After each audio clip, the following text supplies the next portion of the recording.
Hey there, Winnicott. A couple of rookies are taking over the desk this week. I'm Matt. And I'm Fred. So I don't know about you, but I'm glad my seasonal depression can finally go away. Yeah, I know. The weather this week has been beautiful. I'm all about that sun-induced euphoria. Time to start rocking the spring apparel. Goodbye Tim's, hello flip-flops. Wow, Fred, you really know your stuff about footwear. I'm alright, I guess, but you know who knows about their footwear? Ryan Lee. Fred, you're absolutely right. This kid not only has a crazy good collection, but knows how to make crazy profit because of it. I was fortunate enough to dive into the mind of this young entrepreneur. Check it out. Everyone was like, wow, like, those are so dope. Like, I wanted to buy a pair off of you. And then I got into the hobby of, like, sneakers, and I just didn't have the money to afford them because my parents didn't want to fund the hobby after it got, like, kind of really crazy. Expensive. They're hundreds of dollars a pair. Yeah, so I just had to, like, resell them in order to, like, fund my hobby, and then I made a business out of it. This year, the goal is to make $1 million. You think you'll be able to do it? Yeah. So you're probably wondering how this happened. Making $1 million on selling sneakers? Okay, quick history lesson. Remember this guy? 6-time champion, 12-time All-Star? His name is Michael Jordan. Yeah, he was pretty good. So good that in 1985, his own personal shoe, the Air Jordan, was released to the public. Jordan became not only fans' favorite player, but their favorite sneaker as well. People went crazy for them. Nuts. This unprecedented rise in shoe fascination became an outright obsession with a cult-like following, expanding to new and different lines. The cultural movement led to the birth of the sneakerhead, a person whose soul is the soul and essence is the presence of the logo. They wielded and dealt the hottest brands until eventually the resold shoe became its own commodity, fostering a $1 billion secondary market. So what does that story have to do with you now? It takes us to a local kid with a brain, computer, and a lust for the hottest kicks.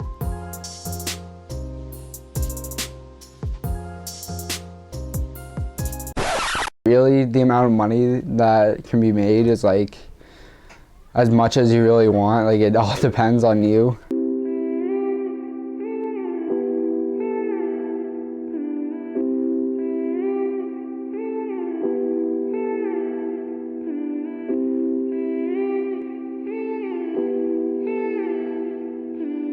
Hi, I'm Ryan Lee and I sell shoes. I started in about like 6th grade, I'd say, like selling shoes. Started with the Bread 4s and Pink Foams like November of 2012. I went to eBay and I started looking online for a pair, and they were marked up to like $350 and they only cost $200. So I'm like, these people are making a ton of money off like something that takes like really like no skill to do. 6th grade to 7th grade, started buying more pairs, selling.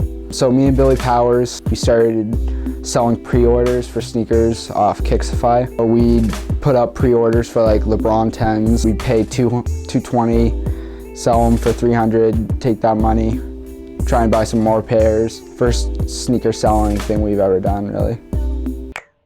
I bought it 10 years ago for $60,000. I could sell it today for $600. The illusion has become real, and the more real it becomes, the more desperate they want it. Capitalism at its finest. The Air Jordan 5 Dornbecker, paid $180 for those and sold them for $1,000. Air Jordan 8 Dornbecker, paid like $180 for those, sold them for $600. Air Jordan 1 Jeter Edition, paid $140 for those, sold for $500. All the Adidas Yeezy Boosts, $220-ish per pair. I mean, all of them have sold for like $1,000 each. So me and Ryan go way back. I like commented on his Instagram post one day, and then he commented on mine, and then we were like, we should hang out. And so we ended up camping out at Foot Locker for some shoes that we weren't able to even get. But from there on out, we just kind of saw like almost a business opportunity in like buying and selling sneakers. He's definitely taught me a lot. He's got like a lot of time invested in this stuff. He like is very knowledgeable. He's really good with like deals and when to buy, when to sell, when to trade, that kind of stuff. Brian's pretty much taught me everything I know about shoes and the business. Sneakers and clothing kind of like just go hand in hand. Like Supreme, like Bape, there's just these like clothing brands that are almost like comparable to like Nike and Adidas. There's just a huge demand, and they control like their supply. They build a hype around it. Like they charge like 50 bucks for a t-shirt or like 120 for a t-shirt, but people will still pay like 200 to 300 for it. So I see myself like still selling sneakers and just like clothes for like a while, because it's like something I like to do. It's fun for me. I like clothes and sneakers just as like my own thing, but making money off it is fun too. I see the market, like I think it's only gonna go up really. There's always gonna be like some market and you just gotta like find it. There's always gonna be resell, there's always gonna be like people making tons of money off it, because there's always gonna be a demand for something. It's gonna change from like brand to brand or product to product, but it's always going to be there, so I'll always be looking.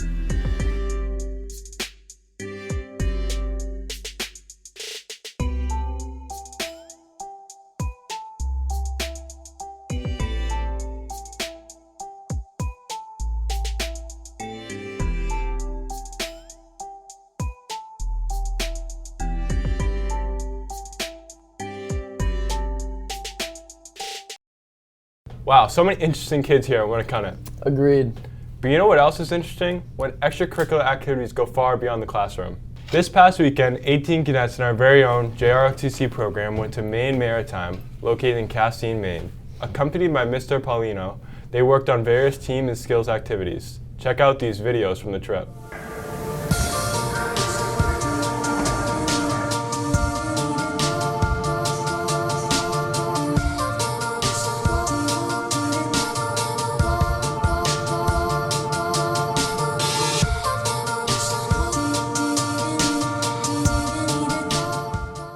It's stuff like this that makes our school so special and worthy of the title, Excellent. We had 9 Educational School of Excellence panelists that left very impressed with WHS the other day. Administration met with the panel, teachers opened up their classrooms for observations, library staff hosted the work showcase, and department team leaders answered questions the panel had. We even had gifts from ceramics, cookies from Warrior Kitchen, and Warrior Trading Post tours intersected in there. The judges determined the winner of Eddie's Award soon, as this was the final stage of the competition. Man, our conversation about weather earlier has me thinking about one thing. Summer, you got any jobs lined up?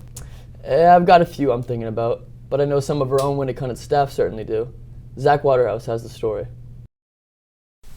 Hey Fred, have you ever wondered what teachers do outside of school? No, not really. I just thought they went home, graded some papers, you know? So did I, until I heard differently. Let's ask some Winnicott students just to make sure.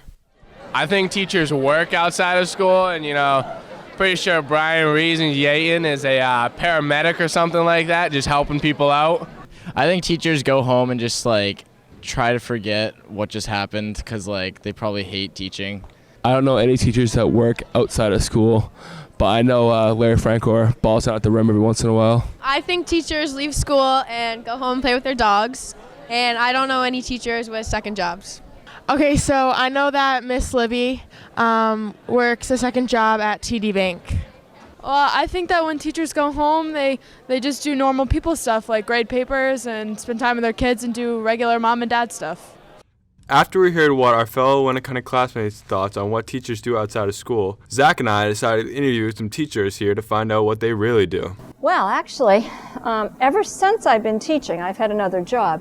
And the reason I went into teaching was I needed a job for the winter. 5 years ago this spring, I did a professional development project through the school here on developing a nature center at Hampton Beach. And then I kind of really got into this. And I went and I talked to the Blue Ocean Society and said, is this something that we really could do? And it was. And so 5 years ago in June, the Blue Ocean Discovery Center opened at the beach. And now that's where I spend my summers. Unfortunately, the other job, the Discovery Center job, is all volunteer. I'm not paid for that. I work at a tennis club in Beverly, Massachusetts. It's called Beverly Golf and Tennis. At the tennis club, I'm a desk service representative, and I answer phone calls, I book courts for the tennis players, I handle any customer issues, take payment, and things like that.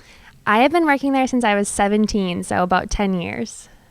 I work at the 401 Tavern here in town. I am a bartender. I work 2 nights a week. I started working in the restaurant business when I was in college, graduates, and I put myself through graduate school doing it. But as far as that restaurant, I was working there when it was Widow Fletcher's. So I started working in that building in 1992.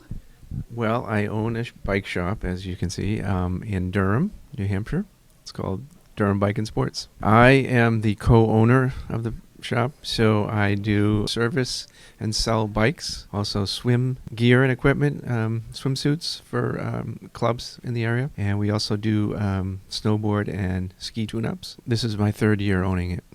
I work in a Gunquit at a place called the Front Porch. It's a restaurant, piano lounge. I work upstairs in the piano lounge, and it's a zoo, very busy. And I've been tending bar off and on for the last 35 years. I started when I was 17 years old. My father dropped me off at a restaurant. He saw that they needed a bartender. He said, go ask for the job, and he took off, and that's how I learned.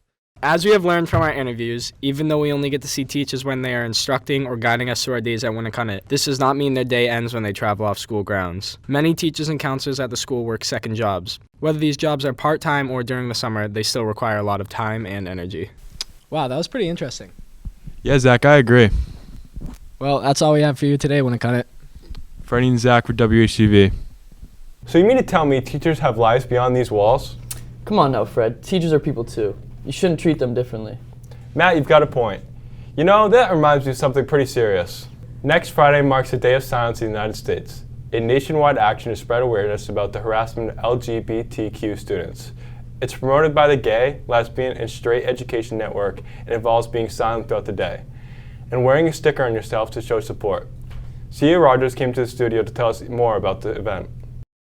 The Day of Silence is a day where students can choose to not protest but take part in an activity of being silent all day to show respect for those who have been silenced by bullying because they are within the LGBT community.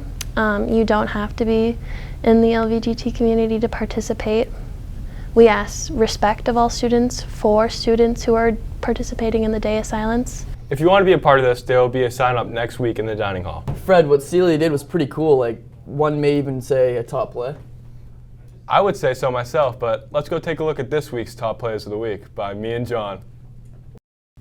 Good afternoon, Winnacunnet. Me and John are here in LA. And we are bringing you the top 5 plays of week 3. And we got some great plays for you here this week. Let's go check them out here, Cad. All right, Fred. At the number 5 top play of the week, we have our athletic trainer, Michaela Harding. She really knows how to tape an ankle. Such a great person and athletic trainer. We are lucky to have her here at Winnacunnet, John. At the number 4 top play of the week, we have Amelia Anzalone. Fred, that was very athletic of her to do a backflip, especially in boots. Yeah, I can't do a backflip in general, but in boots, wow, that's impressive. At number 3, we have Josh Robinson and Matt Barriga butting heads during a trust fall in Project Adventure. John, this is so classic. I would have thought the kid falling would have been the one getting hurt. At number 2, we have senior Michael Fiocco doing what he does best, a backflip off a jump in Stowe, Vermont while wearing a bathrobe. I can't imagine how cold it was out there, John. To be honest, it wasn't even cold at all. From room 213 in the Social Studies Department, we have Andrew Wallace. Fred, he is so smooth on that skateboard. Look at him go. I know, wow. I bet he's been practicing his entire life. He's just pumping right down the runway. Class act. I respect Andrew, Fred.